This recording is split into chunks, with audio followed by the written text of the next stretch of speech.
Hi, welcome to another video. In this video, we're going to see how to get weldment data from SOLIDWORKS Weldments to OpenBOM.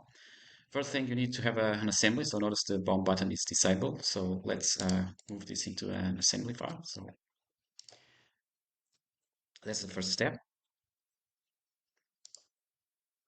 So then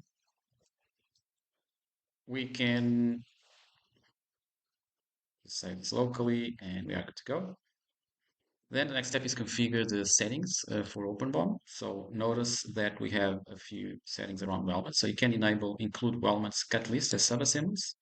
So check that option. We are ready to get weldment data to OpenBOM. So you can click on the Create BOM button and you'll get the bill of material created from up to SOLIDWORKS Weldments. So you can click on the link to see the results, and this would look like this. So you have that sub-assembly, and then all the information is just brought together from Weldments profiles. The quantity is the length of the profile, and you can see the description is also being brought.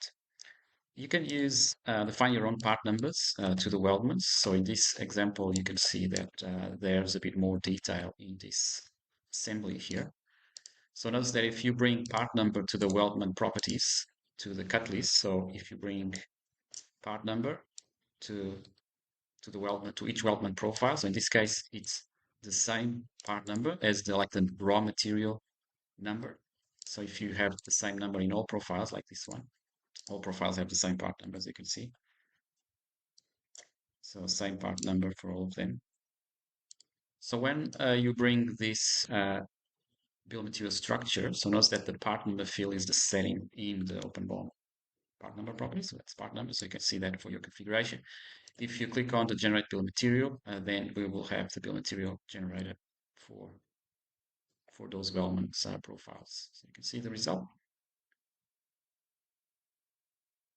So there you go, all the different items, and then the same material with total with the length for each one of them.